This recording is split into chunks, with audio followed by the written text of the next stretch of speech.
Well, hello friends and welcome to another episode of Cycling Insider. In this episode, I want to make a comparison between two Cannondale SuperSix Evo road bikes.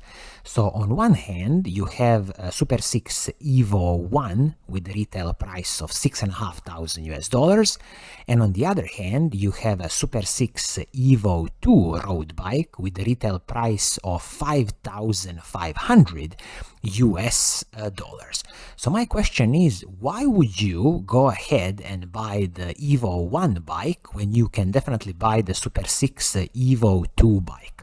So as you see, the price difference between them is $1,000, and I'm a bit confused. Why would you spend this extra $1,000 to buy the Evo 1 bike? So let me explain and give some of my reasons. So as you probably know, Cannondale has recently presented their latest, greatest 2023 Cannondale SuperSix Evo bikes, and I'm definitely a huge fan of SuperSix Evo bikes. They are just excellent bikes. And when you think about who is this bike for, it's very simple. SuperSix Evo platform was always about lightweight, climbing, stiff machines, and for this season they've just incorporated a little bit of aerodynamically optimized parts, for example the frame, the fork, some of the handlebar stem and the seat post, just a bit more aerodynamically optimized. This is a classical way that all the bike brands are going today, so all the classical climbing lightweight machines are getting this treatment of a bit of aerodynamic. So this is a pretty straightforward thing, nothing special here.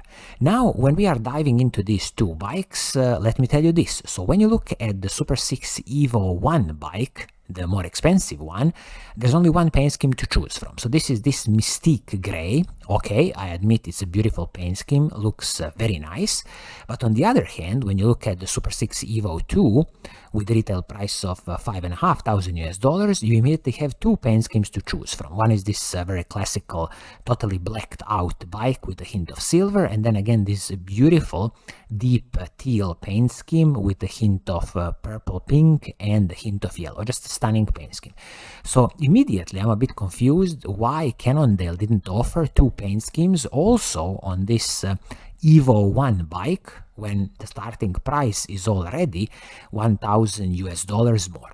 But let's say, ignoring this paint scheme issue, let's dive into the specifications and really see what are you getting for your hard-earned money, because in my opinion it's getting even more confusing. Why would somebody choose Evo 1 bike versus the Evo 2 bike?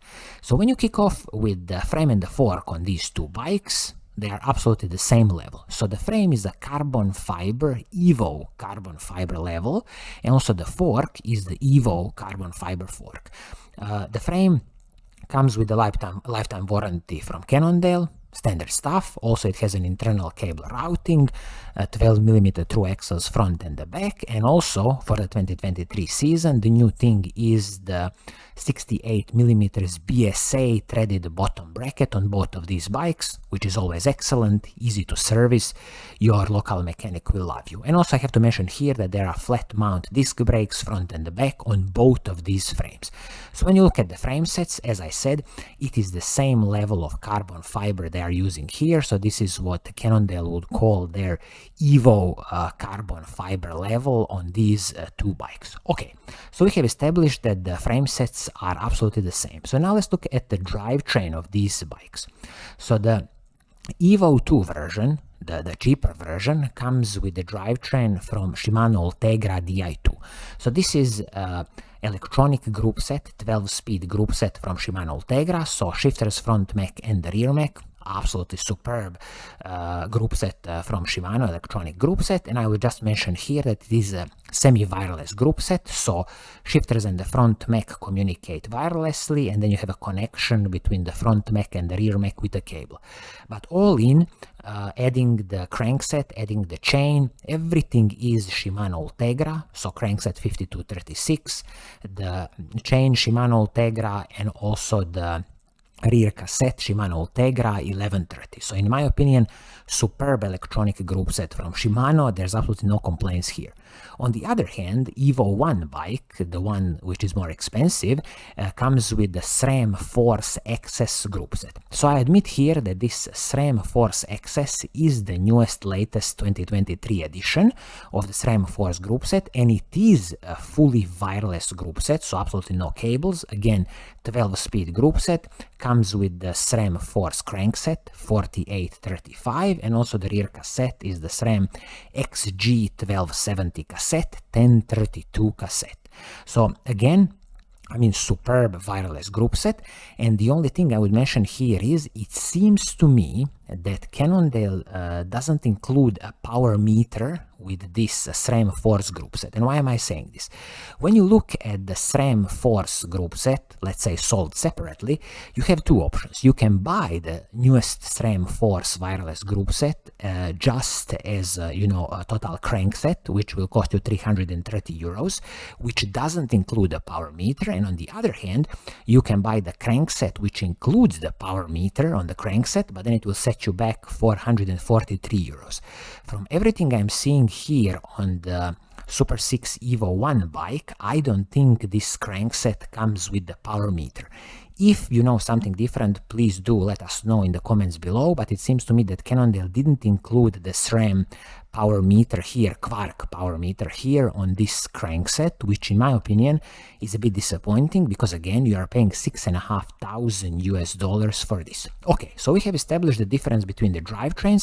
So it seems to me, if you are really a fan of SRAM Force wireless group set, fully wireless group set, 12-speed group set, then definitely okay, you gotta go with the SuperSix Evo 1 bike. Now let's talk about the braking system.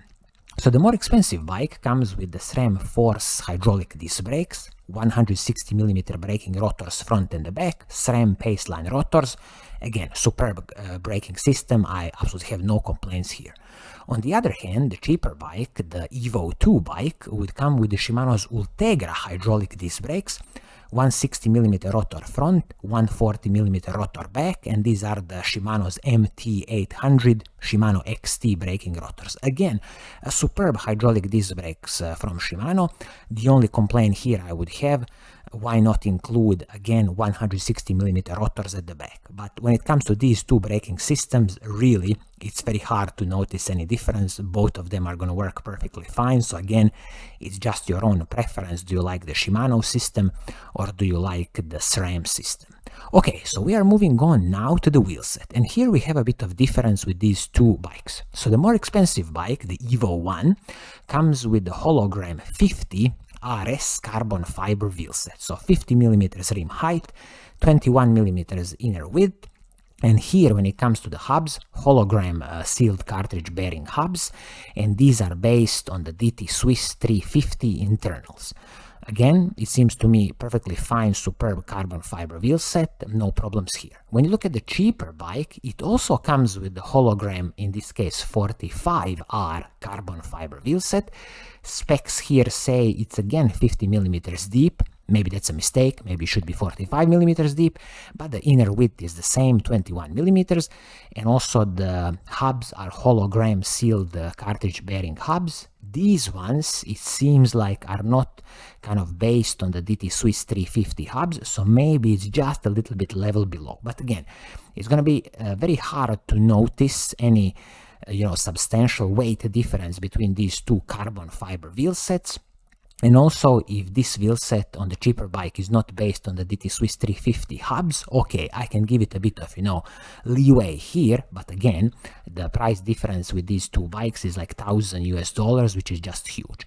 When it comes to the tires, the cheaper bike, Vittoria Rubinho Pro tire, 25mm tire. The more expensive bike, again, Vittoria Rubinho Pro, 25mm tires. Totally the same tires. I wish that these tires were 28mm, but okay, this is easy to upgrade in the future just to get more air volume in the tires. Now let's look at some of the smaller components: handlebar, stem, seat post. Is there any difference there? Okay, so let's start with the more expensive bike. Handlebar, Vision Trimax carbon fiber handlebar. Stem, Cannondale classical aluminum stem. On the cheaper bike, we have the same Vision Trimax carbon handlebar and the same Cannondale aluminum stem. So absolutely the same pieces. I'm glad here that these are separate pieces, you know, nothing is proprietary. It will be easy to adjust the position on the bike and also replace anything in the future if you really have to replace. Now when you look at the saddles, there is a bit of a difference here. On the most expensive bike, more expensive bike, you have a Pro Logo Dimension saddle with the titanium rails, and on the cheaper bike, Pro Logo Dimension saddle which just has steel rails. So I mean, this is such a tiny difference also in the weight in these saddles, and definitely, you know, it's very hard to explain the price difference between these two bikes. So I don't see any big, you know, advantage on the titanium rails versus steel rails on the saddle. When it comes to the seat post, we have a carbon fiber C1 carbon fiber seat post on the cheaper bike, and the same seat post also on the most expensive, this 6500 bike. So all in all, it's very hard for me to distinguish why would somebody go for the SuperSix Evo 1 bike with the retail price of $6,500 versus the SuperSix Evo 2 bike at $5,500, which, by the way, I think it's a very good offering, very good price from Cannondale. Almost, I would call it, you know, good value for money. Because how can somebody complain on a you know, wireless, semi-wireless electronic Shimano Ultegra Di2 group set, Shimano Ultegra hydraulic disc brakes, carbon wheels from Cannondale / Hologram, and also superb, the same carbon fiber frame and the fork as the most expensive bike. So definitely, I would like to hear your opinions in the comments below. Would you still go for the Evo 1 bike with a retail price of $6,500, or would you save $1,000 and go for the Evo 2 bike, which has a retail price of $5,500? I mean, this is not my big criticism to Cannondale. This is just an observation that the price difference between these two bikes is just huge. Unless the Evo 1 bike also comes with the power meter, then okay, I could kind of see some price difference, but definitely not a price difference of $1,000. Maybe a price difference of $500, okay, but $1,000 is just too much, and I'm not seeing why would you go for the Evo 1 bike. So I think this is going to be it for today. I hope you like what I'm doing, and if you do, keep on watching, keep on liking, and as always, I will see you soon in the next episode. Cheers!